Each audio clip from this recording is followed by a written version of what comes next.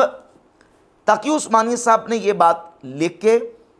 تو کہا کہ وَأَنَّ إِمَامَهُمْ الشیخ احمد رضا خان البریلوی نشر فتوى التکفیر ضد علماء دیوبند حتی قال من لم یکفرهم فهو کافر۔ کہا کہ علماء دیوبند کے خلاف احمد رضا بریلوی نے ایک فتویٰ نشر کیا اور یہ کہا کہ جو ان کو کافر نہ مانے وہ کافر ہے، اور اس کی وجہ اور علت بیان کرتے ہوئے تقی عثمانی صاحب لکھتے ہیں وَذَلِكَ لِأَنَّهُمْ نَقَضُوا هَذِهِ الْعَقَائِدِ۔ احمد رضا خان بریلوی نے علماء دیوبند کے خلاف یہ فتویٰ کیوں دیا؟ اس لیے کہ نَقَضُوا هَذِهِ الْعَقَائِدِ، کیونکہ علماء دیوبند نے احمد رضا بریلوی کے ان عقائد کے اوپر نقد کیا۔ یہ کتنی بڑی خیانت ہے، یہ کتنی بڑی دھوکہ دہی ہے کہ اعلیٰ حضرت امام احمد رضا خان محدث بریلوی رحمۃ اللہ تعالی کے حوالے سے یہ بات عربی کے اندر تقی عثمانی نے لکھی کہ مولانا احمد رضا بریلوی نے اس لیے علماء دیوبند کے خلاف کفر کا فتویٰ دیا ہے کیونکہ علماء دیوبند نے احمد رضا بریلوی کے ان عقائد کے اوپر نقد کیا۔ کن عقائد کے اوپر؟ جو پیچھے عقائد بیان کر دیے علم غیب کے حوالے سے، جبکہ یہ بات ایک بہت بڑی بددیانتی ہے، ایک خیانت ہے کہ اعلیٰ حضرت امام اہل سنت رحمۃ اللہ تعالی علیہ نے گویا کہ نعوذ باللہ اس بنیاد پہ کفر کا فتویٰ دیا ہے کہ یہ نبی پاک علیہ الصلوۃ والسلام کے لیے علم ما کان و ما یکون نہیں مانتے، اس لیے فتویٰ دیا ہے، جبکہ خود امام اہل سنت رحمۃ اللہ تعالی علیہ نے علم غیب کے حوالے سے جو ہمارا عقیدہ ہے اس کی اختلافی حدود کو بیان کرتے ہوئے جو ہے وہ جب اقسام بیان کی ہیں تو وہاں واضح کر دیا کہ کن مسائل کی وجہ سے اور کن عقائد کے انکار کی وجہ سے کفر کا فتویٰ آئے گا، کن کی وجہ سے گمراہی کا آئے گا، اور کن کی وجہ سے نہ گمراہی کا فتویٰ آتا ہے، نہ کفر کا آتا ہے، نہ تفسیق ہوتی ہے۔ امام اہل سنت رحمۃ اللہ علیہ فرماتے ہیں کہ مسائل کی تین قسمیں ہیں، ایک وہ ہیں کہ جن کا تعلق ضروریات دین کے ساتھ ہے، ایک وہ ہیں کہ جن کا تعلق ضروریات اہل سنت کے ساتھ ہے، جو ضروریات دین کا انکار کرے گا اس پر کفر کا حکم آئے گا، اور جو ضروریات اہل سنت کا انکار کرے گا اس پر گمراہی کا حکم آئے گا، اور ایک وہ قسم ہے کہ جو نہ ضروریات دین میں سے ہے نہ ضروریات اہل سنت میں سے ہے، تیسری قسم ہے جس میں خود علماء اہل سنت مختلف ہیں، تو اس کے انکار پر نہ تکفیر ہوتی ہے، نہ دلیل ہوتی ہے، نہ تفسیق ہوتی ہے۔ یہ فتاوی رضویہ کی جلد نمبر 29 میرے ہاتھ میں ہے، اس کے صفحہ نمبر 413، 14 اور 15 پہ آپ نے پوری تفصیل بیان فرمائی، اور علم غیب کے حوالے سے 12 اقسام بیان کی، اور لکھا کہ ان 12 میں سے جو پہلی 5 اقسام ہیں یہ قسم اول ہوئی، یعنی یہ وہ قسمیں ہیں کہ جو اس کا انکار کرے اتنے کا وہ کافر ہے، اور پھر 6 اور 7 نمبر قسم بیان فرما کے کہا کہ جو اس کا انکار کرے وہ بد مذہب اور خائب و خاسر گمراہ ہے، اور اگلی جو 5 ہیں 12 میں سے نمبر 8، 9، 10، 11، 12 وہ سننے فرماتے ہیں کہ رسول اللہ صلی اللہ تعالیٰ علیہ وآلہ وسلم کو تعیین وقت قیامت کا بھی علم ملا، حضور کو بلا استثناء جمیع جزیات خمس کا علم ہے۔ نمبر 10 جملہ مقرونات قلم و مکتوبات لوح بالجملہ روز اول سے روز آخر تک تمام ما کان و ما یکون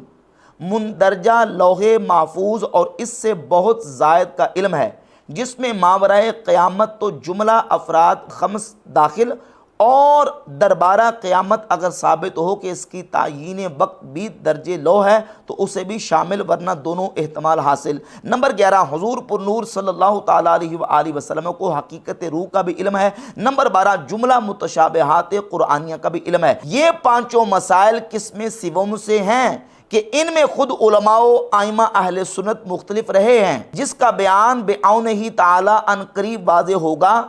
ان میں مثبت و نافی کسی پر معاذ اللہ کفر کیا معنی دلال یا فسق کا بھی حکم نہیں ہو سکتا۔ یہ جو پانچوں قسمیں آخر میں بیان کی ہیں، جن کو میں نے پڑھ کے سنا دیا، امام اہل سنت رحمۃ اللہ فرماتے ہیں جو ان میں اختلاف کرتا ہے اس کو کافر کہنا تو دور کی بات، ہم اس کو گمراہ بھی نہیں کہتے، ہم اس کو فاسق بھی نہیں کہتے،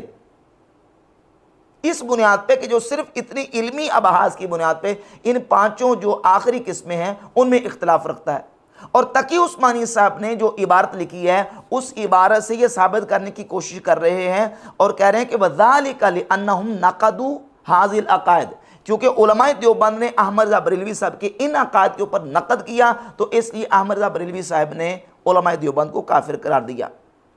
وقالوا، اور علماء دیوبند نے یہ کہا، ان علم الغیب صفت اللہ سبحانہ وتعالی لا یشارکہ احد فیہا، کہ علم غیب یہ اللہ رب العزت کی صفت ہے تو اس کو کسی کے اندر شریک نہیں کیا جا سکتا، اس میں کوئی شریک نہیں ہو سکتا۔ ولکنہ سبحانہ وتعالی یطلع رسلہ علی من یشاء من انباء الغیب، ہاں اللہ رب العزت اپنے رسولوں میں سے جو اپنے رسولوں کو غیب کی خبروں کے اوپر مطلع فرماتا ہے۔ تو لہذا چونکہ علماء دیوبند نے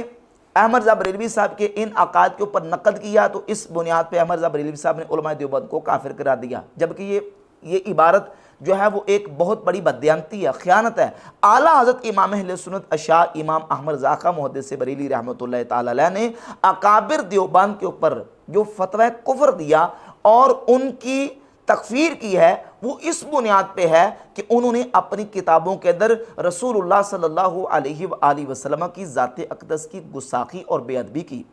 اپنی کتابوں کے اندر وہ عبارات رسول اللہ صلی اللہ علیہ وآلہ وسلم کی ذات اقدس کے بارے میں لکھی ہیں کہ جو رسول اللہ علیہ السلام کی صریح گستاخی اور صریح توہین ہے۔ ان میں سے چند عبارات میں آپ کے سامنے رکھتا ہوں۔ یہ کتاب ہے حفظ الایمان، اس کے صفحہ نمبر 13 پر اشرف علی تھانوی نے نبی پاک صلی اللہ علیہ وآلہ وسلم کے علوم غیبیہ کے حوالے سے ایک نہایت گستاخانہ عبارت لکھی اور کہا کہ اگر بقول زید صحیح ہو تو دریافت طلب یہ امر ہے کہ اس غیب سے مراد بعض غیب ہے یا کل غیب۔ اگر بعض علوم غیبیہ مراد ہیں تو اس میں حضور ہی کی کیا تخصیص ہے؟ ایسا علم غیب تو زید و عمر بلکہ ہر سبھی بچہ و مجنون پاگل بلکہ جمیع حیوانات و بہائم کے لیے بھی حاصل ہے۔ نعوذ باللہ تعالیٰ نبی پاک صلی اللہ علیہ وآلہ وسلم کے علم غیب شریف کو جانوروں پاگلوں کے علم کے ساتھ تشبیہ دے کے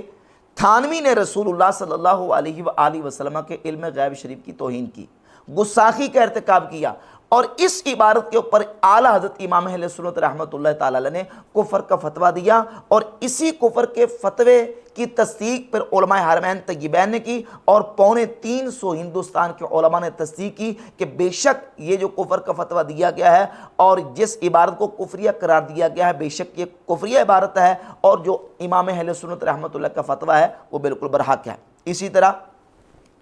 یہ دیوبندی خلیل بیٹوی کی کتاب براہین قاطعہ، براہین قاطعہ کے صفحہ نمبر 55 پر خلیل بیٹوی سہارنپوری نے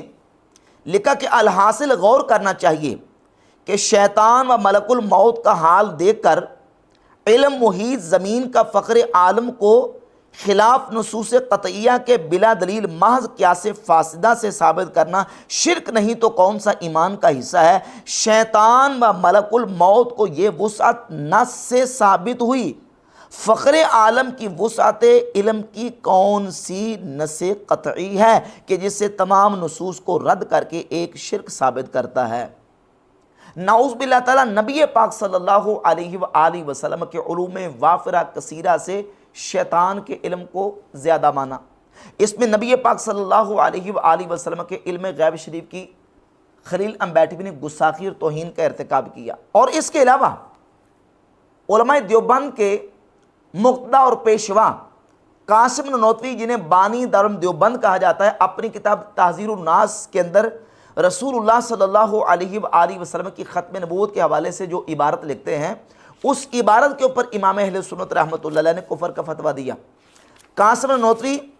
اپنی کتاب تحذیر الناس کے بالکل آغاز ابتدا میں خطبہ میں لکھتا ہے کہ بعد حمد و صلات کے قبل عرض جواب یہ گزارش ہے کہ اول معنی خاتم النبیین معلوم کرنے چاہیے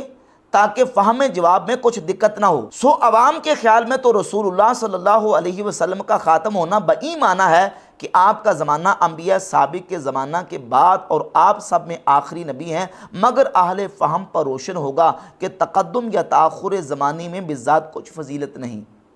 مسلمانوں کا ہر پیر و جوان، مرد و عورت، عالم و غیر عالم، ہر مسلمان جانتا ہے کہ خاتم النبیین کے معنی ہے آخری نبی،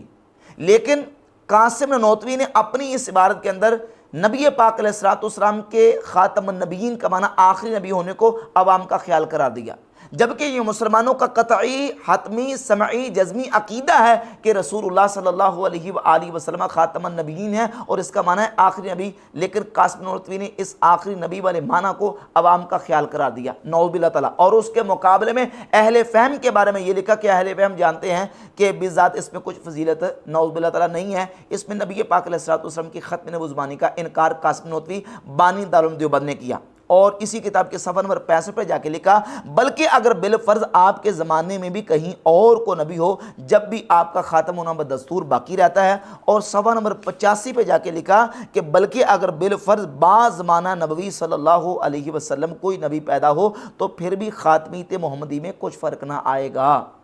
ان عبارات کے اوپر اور ان کتابوں کے مصدقین اور تصدیقات کرنے والے، جس طرح کہ گنگوئی نے امبیٹوی کی کتاب براہین قاطع کی تصدیق کی، اور اس کے علاوہ ان عبارت کو صحیح جان کر ان کی تصدیقات کرنے والے اور ان کو درست کہنے والے، ان پر امام اہل سنت رحمۃ اللہ تعالی علیہ نے فتویٰ دیا، اور بے شک اس فتوے کی تائید علماء حرمین طیبین نے کی اور 350 علماء ہند نے اس کی تصدیق کی۔ یہ فتویٰ جو امام اہل سنت رحمۃ اللہ علیہ نے علماء دیوبند کے خلاف دیا ہے، وہ ان کفریہ اور گستاخانہ عبارات کی وجہ سے دیا ہے۔ اور تقی عثمانی صاحب یہ تاثر دے رہے ہیں کہ مولانا احمد رضا بریلوی صاحب کے جو عقائد علم غیب مصطفیٰ کریم علیہ السلام کے حوالے سے چونکہ علماء دیوبند نے اس پر نقد کیا، تو احمد رضا بریلوی صاحب نے اس کی وجہ سے علماء دیوبند کے خلاف فتویٰ دیا، جبکہ ان کے اپنے علماء نے اس بات کو لکھا ہے کہ جو اصل بریلوی اور دیوبندیوں کے مابین اصل نزاع ہے وہ یہ فروعی مسائل نہیں ہیں۔ علماء دیوبند نے اس بات کو وضاحت کے ساتھ لکھا ہے، یہ فیصلہ کن مناظرے میرے ہاتھ میں موجود ہے، منظور نعمانی کے جو مناظرے ہیں اس کو جمع کیا گیا ہے، اور اس کتاب کے صفحہ نمبر 300 پر لکھا ہے کہ شاید بہت سے لوگ ناواقفی سے یہ سمجھتے ہوں کہ میلاد و قیام، عرس و قوالی، فاتحہ، تیجا، 10واں، 20واں، 40واں برسی وغیرہ رسوم کے جائز و ناجائز اور بدعت و غیر بدعت ہونے کے بارے میں مسلمانوں کے مختلف طبقوں میں جو نظریاتی اختلاف ہے، یہی دراصل دیوبندی و بریلوی اختلاف ہے، مگر یہ سمجھنا صحیح نہیں ہے، کیونکہ مسلمانوں کے درمیان ان مسائل میں یہ اختلاف تو اس وقت سے ہے جبکہ دیوبند کا مدرسہ قائم بھی نہیں ہوا تھا اور مولوی احمد رضا خان صاحب پیدا بھی نہیں ہوئے تھے، اس لیے ان مسائل کے اختلاف کو دیوبندی بریلوی اختلاف نہیں کہا جا سکتا۔ علاوہ ازیں ان مسائل کی حیثیت کسی فریق کے نزدیک بھی ایسی نہیں ہے کہ ان کے ماننے نہ ماننے کی وجہ سے کسی کو کافر یا اہل سنت سے خارج کہا جا سکے۔ یہی وجہ ہے کہ مولوی احمد رضا خان صاحب اور ان کی خاص ذریت کے علاوہ ہندوستان کے بہت سے علماء اور بہت سے علمی حلقے ایسے ہیں جن کی تحقیق اور رائے ان مسائل میں علماء دیوبند کی تحقیق سے مختلف ہے، مگر اس کے باوجود ان میں سے کوئی بھی دوسرے کی تکفیر یا تفسیق نہیں کرتا۔ تو خود دیوبندی علماء اس بات کو مانتے ہیں کہ جو اصل وجہ ہے وہ تکفیر اور تدلیل کی یہ اصل وجہ نہیں ہے، اصل وجہ تکفیر و تدلیل کی کیا ہے؟ علماء دیوبند کی گستاخانہ اور کفریہ عبارات جن کی وجہ سے اعلیٰ حضرت امام اہل سنت رحمۃ اللہ تعالیٰ نے ان کی تکفیر کی ہے۔ تقی عثمانی صاحب لکھتے ہیں وَمِنْ أَعْمَالِهِمِ الْمُبْتَدِعَةِ أَنَّهُمْ يَحْتَفِلُونَ بِأَعْيَادٍ لَمْ تَثْبُتْ مِنَ الْقُرْآنِ وَالسُّنَّةِ، کہتے ہیں کہ ان کے اعمال مبتدعہ یعنی بدعتی اعمال میں سے جو بریلوی بدعتی عمل کرتے ہیں ان میں سے ایک یہ ہے کہ یہ عید میلادالنبی کی محفلیں سجاتے ہیں، محفلیں کرتے ہیں جو کہ قرآن و سنت سے ثابت نہیں ہیں، وَمَعَ ذَلِكَ يَعْتَقِدُونَهَا مُسْتَحَبَّةً، اس کے باوجود یہ میلاد کی محفلوں کو مستحب قرار دیتے ہیں جو کہ قرآن و سنت سے ثابت نہیں ہے۔ اب سوال یہ پیدا ہوتا ہے کہ کسی چیز کا صراحت کے ساتھ قرآن و سنت سے ثابت ہونا ہی کسی عمل کے مستحب ہونے کی دلیل ہے، یا کہ مستحب ہونے کے لیے اس سے نیچے والا کرائٹیریا بھی پورا ہو جائے تو مستحب ثابت ہو جائے گا۔ اس پر میں ایک حوالہ اشرف علی تھانوی کی کتاب بوادر النوادر سے تقی عثمانی صاحب کو دوں گا۔ یہ بوادر النوادر ہے تقی عثمانی کے روحانی پیشوا اشرف علی تھانوی، صفحہ 777 پہ لکھتے ہیں سمی مستحبن، مستحب کو مستحب کیوں کہتے ہیں؟ بے اعتبار انہ احبہ علماؤنا، تھانوی صاحب لکھتے ہیں کہ کسی عمل کے مستحب ہونے کو مستحب اس لیے کہا جاتا ہے کہ اس کو علماء نے پسند کیا ہے، تو جس کو علماء پسند کریں، کسی چیز کو علماء کا پسند کرنا اس کے مستحب ہونے کی دلیل ہے۔ صراحتاً قرآن و سنت سے اس کا ثبوت نہ بھی ہو، علماء جس کو پسند کریں وہ مستحب ہے۔ یہ تھانوی صاحب تعریف کر رہے ہیں۔ تقی عثمانی صاحب کا یہ کہنا کہ یہ بریلوی محفل میلاد کو مستحب کہتے ہیں باوجود اس کے قرآن و سنت سے ثابت نہیں، حالانکہ الحمدللہ تعالیٰ ہم قرآن و سنت سے ثابت کرتے ہیں۔ اگر ہم محفل میلاد کو اور میلاد پاک کے ذکر کرنے کو، محفل سجانے کو مرتبہ اطلاق میں دیکھیں تو مرتبہ اطلاق میں سنت ہے، ہاں مرتبہ فردیت میں دیکھیں تو مستحب ہے۔ اس حیت قضائیہ کے ساتھ تلاوت ہو، نعت ہو، ذکر و بیان ہو، درود و سلام ہو، اور اس کے جو لوازمات کے ساتھ محفل کی جاتی ہے، ہم اس کو مرتبہ فردیت میں مستحب سمجھتے ہیں، اور مرتبہ اطلاق میں محفل میلاد کو ہم بحمدللہ تعالیٰ سنت سے ثابت کرتے ہیں اور اس کو سنت سمجھتے ہیں۔ اور یہی بات تھانوی نے اپنی کتاب کے اندر بوادر النوادر کے اندر لکھی ہے۔ تو محض علماء کا کسی چیز کو پسند کرنا ہی اس کے مستحب ہونے کی دلیل لکھا اور اس کی تعریف کی، ڈیفینیشن کی ہے۔ اب ہم اگر محفل میلاد کو دیکھیں تو بحمدللہ تعالیٰ عرب و عجم کے اندر آپ نہیں 100 سال پہلے 200 سال پہلے بھی آپ اس پر 20 حوالہ جات پیش کی جا سکتے ہیں، علماء دیوبند کے حوالہ جات پیش کیے جا سکتے ہیں، اشرف علی تھانوی کا خود محفل میلاد میں شریک ہونا ثابت کیا جا سکتا ہے۔ یہ کتابیں بری پڑھی، یہ میرا ٹاپک نہیں ہے، موضوع نہیں ہے، میں صرف اشارتاً کر رہا ہوں بات۔ حاجی امداد اللہ مہاجر مکی جو علماء دیوبند کے پیر و مرشد ہیں، وہ محفل میلاد میں نہ صرف شریک ہوتے ہیں بلکہ قیام میں کہتے ہیں مجھے اس میں لذت آتی ہے اور اس میں مجھے جو نا وہ ذوق پیدا ہوتا ہے۔ شاہ ولی اللہ محدث دہلی رحمۃ اللہ علیہ کی فیوز الحرمین شریفین اٹھا کر دیکھ لیں، محفل میلاد میں شاہ ولی اللہ محدث دہلی کا شامل ہونا اس میں ثابت ہے۔ اشرف علی تھانوی کا میلاد کی محفلوں میں جانا جو ہے اس کا ثبوت دیوبندی کتابوں کے اندر موجود ہے۔ تو عثمانی صاحب لکھتے ہیں، تقی عثمانی صاحب، بل قد يعاملونها معاملة الواجبات من النقیر الشدید على من لا يشاركهم فيها، جو محفل میلاد میں شریک نہیں ہوتے ان پر یہ شدید نکیر کرتے ہیں، اور ان کا نکیر کرنا جو ہے وہ گویا کہ میلاد کی محفل کے واجب ہونے کا اس کے ساتھ معاملہ کرتے ہیں، جبکہ یہ بات غلط ہے۔ ہم جو ہے وہ مرتبہ فردیت میں واجب نہیں سمجھتے، ہاں مرتبہ اطلاق میں اس کو سنت سمجھتے ہیں۔ کوئی شریک نہیں ہوتا تو کتنے لوگ ہیں جو محفل میلاد میں شریک نہیں ہوتے؟ ہاں نکیر ان پر ہوتی ہے جو محفل میلاد کرنے اور محفل میلاد سجانے کی وجہ سے مسلمانوں کو بدعتی کہتے ہیں، ہم ان پر نکیر کرتے ہیں۔ وَكَذَلِكَ اخْتَرَعُوا تَقَالِيدَ عِنْدَ مَوْتِ أَحَدٍ مِثْلَ أَنْ يَقُومَ أَهْلُ الْمَيِّتِ بِدَعْوَةِ النَّاسِ فِي الْيَوْمِ الثَّالِثِ وَالْعَاشِرِ وَالْأَرْبَعِينِ بَعْدَ وَفَاتِ مُورِثِهِمْ، کہتے ہیں کہ انہوں نے کچھ اور بھی باتیں گڑی ہوئی ہیں، ان میں سے یہ ہے کہ ان کا کوئی شخص فوت ہو جاتا ہے تو یہ اہل میت لوگوں کو دعوت دیتے ہیں تیجے کی، 10ویں کی اور 40ویں کی، اپنے میت کے فوت ہونے کے بعد یہ دعوت دیتے ہیں۔ تو چونکہ دعوت فوتیدگی کے موقع پر یہ ممنوع ہے، ناجائز ہے، تو یہ ان کی بدعات میں سے ہے، یہ اختراعات میں سے ہے، بریلوی فرقے نے بدعتیں اپنی طرف سے گڑی ہوئی ہیں۔ اب اس مسئلے کو سمجھ لیجئے، یہاں تک طعام میت کا تعلق ہے، اعلیٰ حضرت امام اہل سنت امام احمد ذاخہ محدث بریلی رحمۃ اللہ تعالی علیہ نے فتاوی رضویہ شریف میں اس مسئلے کو بڑی وضاحت کے ساتھ بیان فرمایا ہے۔ یہ میرے ہاتھ میں فتاوی رضویہ کی جلد نمبر 9 ہے اور صفحہ نمبر 614۔ امام اہل سنت رحمۃ اللہ تعالی علیہ فرماتے ہیں طعام 3 قسم ہے، ایک وہ کہ عوام ایام موت میں بطور دعوت کرتے ہیں، یہ ناجائز و ممنوع ہے۔ لأن الدعوت انما شرعت فی السرور لا فی الشرور، اس لیے کہ دعوت کو شریعت نے خوشی میں رکھا ہے، غمی میں نہیں۔ تو اگر کسی کی فوتیدگی کے موقع پر اہل خانہ دعوت کرتے ہیں، دعوت دیتے ہیں لوگوں کو کھانے کی، تو یہ ناجائز ہے، ممنوع ہے، امام اہل سنت رحمۃ اللہ علیہ نے واضح طور پر لکھ دیا۔ اور دوسرا فرماتے ہیں دوسرے وہ طعام کہ اپنے اموات کو اصالہ ثواب کے لیے بنیت تصدق کیا جاتا ہے،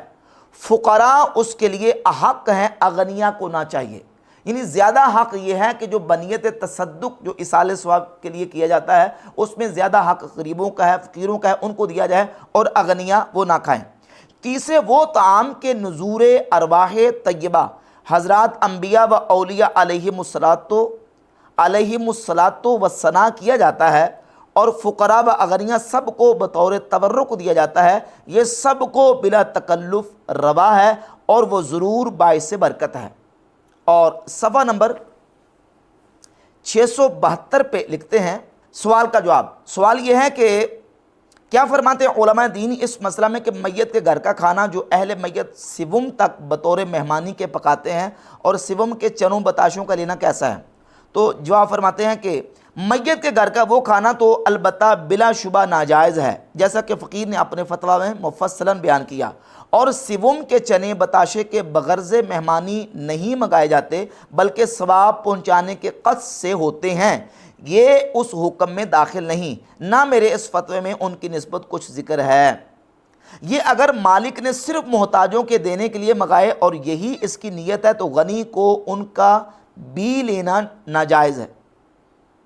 اور اگر اس نے حاضرین پر تقسیم کے لیے منگائے تو اگر غنی بھی لے لے تو گناہگار نہ ہوگا۔ اور یہاں بحکم عرف و رواج عام حکم یہی ہے کہ وہ خاص مساکین کے لیے نہیں ہوتے،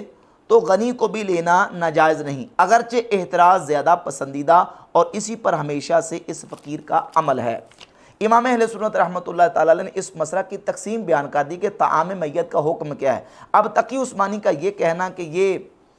تیجے 10ویں اور 40ویں کی محفلیں اصالہ ثواب کی کرتے ہیں، اور اس میں میت کے گھر کا کھانا ہوتا ہے، اور اس میں میت کے لوگ جو ہیں وہ دعوت کرتے ہیں، یہ بھی ایک سمجھنے کے ایک مغالطہ دینے والی بات ہے۔ وَأَن يَصْنَعَ لَهُمْ طَعَامًا مَنْ لَمْ يَفْعَلْ ذَلِكَ فَإِنَّهُ يَلَامُ أَشَدَّ الْمُلَامَةِ وَمَا إِلَى ذَلِكَ مِنَ الْبِدْعَاتِ الْكَثِيرَةِ۔ کہتے ہیں کہ جو میت کی طرف سے کھانا نہیں پکاتا اور ایسا نہیں کرتا تو اس کو ملامت کرتے ہیں اور اس کی مذمت کرتے ہیں، حالانکہ یہ بات بالکل غلط ہے۔ امام اہل سنت رحمۃ اللہ تعالیٰ نے بحمد اللہ تعالیٰ اپنا موقف اس مسئلہ میں واضح کر دیا ہے۔ دیوبندیوں کے ساتھ جو ہمارے اہل سنت و جماعت بریلویوں کے جو مرکزی اور بنیادی اختلافات میں سے وہ ہے ان کے علماء دیوبند، ان کے اکابر کی کفریہ گستاخانہ عبارات جن کے اوپر امام اہل سنت رحمۃ اللہ علیہ نے فتویٰ دیا، اور حرمین طیبین اور ہندوستان کے جو وہ کثیر علماء نے اس کی تصدیقات کی ہیں۔ لہٰذا فتاویٰ عثمانی کی پہلی جلد کے اندر تقی عثمانی صاحب نے جو فتویٰ لکھ کے بریلویوں کے حوالے سے ایک مغالطہ دینے کی کوشش کی ہے اور لوگوں کی آنکھوں میں مٹی اور دھول جھونکنے کی کوشش کی ہے، اس پر بحمد اللہ تعالیٰ ہم نے تفصیل کے ساتھ کلام کر دیا ہے۔